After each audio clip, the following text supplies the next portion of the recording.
Hi, everyone. Welcome to Mostly Harmless Economics. If you don't know who I am, please look below the video. I realize that the qualifier mostly might be a cause of concern for some, but I'm here to tell you that all of your concerns are very well founded. A disclaimer before we jump into the video. I may not be able to do an exhaustive literature review of all the topics that I plan to talk about in this channel. I am just one person, as I've been reliably informed by all voting registration authorities, but I'll be talking about papers that I've come across, papers that I find interesting, and shed some light on the topic at hand. If I do misinterpret some of the author's findings, please do inform me. And if you can point me towards other resources and papers that are relevant for the topic at hand, I will be eternally grateful. So much so that I might even shake your hand once the pandemic is over. So today we're going to be talking about what is it that microcredit actually does. So proponents of microcredit have been optimistic about the possibility of relegating poverty to the museum, but you don't really get to see poverty when you go to the museum, unless the museum happens to be in a particularly poor neighborhood. So what is it that microcredit has achieved? Quite a lot, it turns out. In this video, I'll talk about how microcredit solved the problem of lending to the poor at relatively low rates. And then we will look at the evidence of whether microcredit has been effective at improving people's lives. In the second part, I will talk about a puzzling finding in the literature as to why so few people than expected take up microcredit loans. I will also talk about who stands to benefit the most from microcredit. So the typical microcredit borrower has to rely on alternate sources that charge anywhere between 40 to 200% interest rates. This is exorbitantly high, and two questions immediately arise. Firstly, why doesn't a particularly enterprising money lender simply lower their rates by a very small amount so that they can capture the whole market? And secondly, how is it that the businesses run by the poor are able to sustain such high rates? The answer to the second question will be in part two.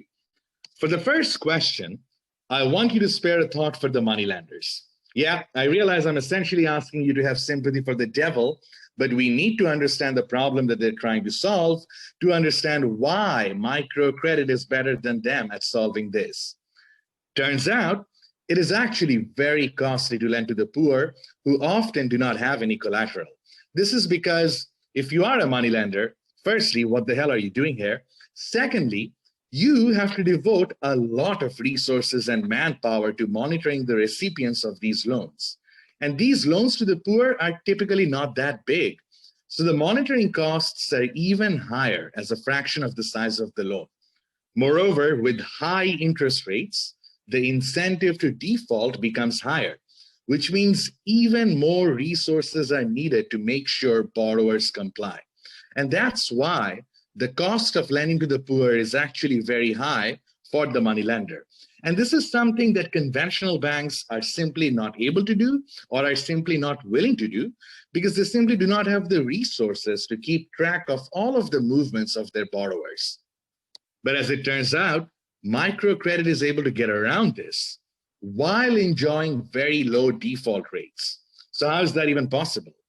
Well, firstly, because of a feature of a typical microcredit contract called joint liability, this means that loans are given out to groups, and each group member is accountable for the repayment of their loans by other members. This means that members are going to screen themselves. This reduces something that economists ominously call adverse selection. Members also monitor themselves, and this reduces something economists sanctimoniously call moral hazard. But there's also reduced administrative costs on part of the microcredit institution because the loans are standardized and often require repayment every week or every 2 weeks. So MFIs don't really have to track down the borrowers. Other group members will do that for them, and there are no complex calculations involved when you're collecting the loan repayment. All of this helps to reduce the administrative costs by a huge amount.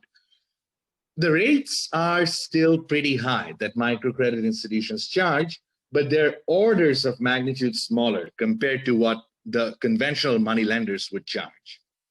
Okay, so it's a pretty neat innovation. but how helpful is it to the actual borrowers themselves?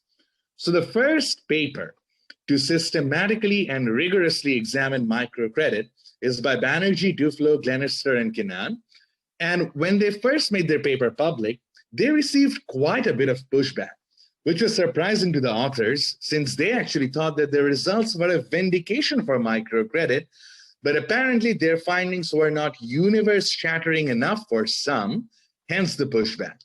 This was quickly followed by another paper that summarizes the findings of 6 different randomized controlled trials in 6 countries across 4 continents. So what do they find? Well, they find a lot of things, and I'll try my best to summarize them systematically across 3 dimensions. So when it comes to entrepreneurial activities, it turns out that households who have access to microcredit now are no more likely to be entrepreneurs relative to control households, but if they already had an existing business, they're more likely to invest more in it. There is also evidence of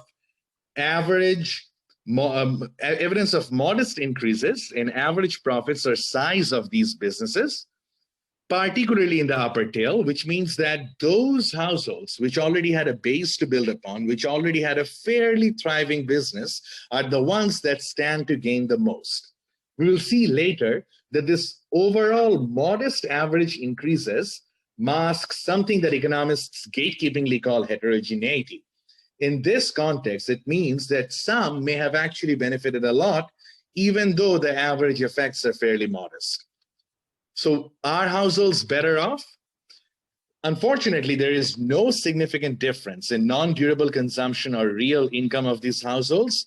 However, there is some evidence that some households in some of these countries are increasing their consumption of durable goods, which means that they're apparently becoming more forward-looking and more optimistic about the future of their family, and they're more likely to invest in the future of their family. And they do this by substituting away from something that they themselves refer to as temptation goods, like alcohol and tobacco.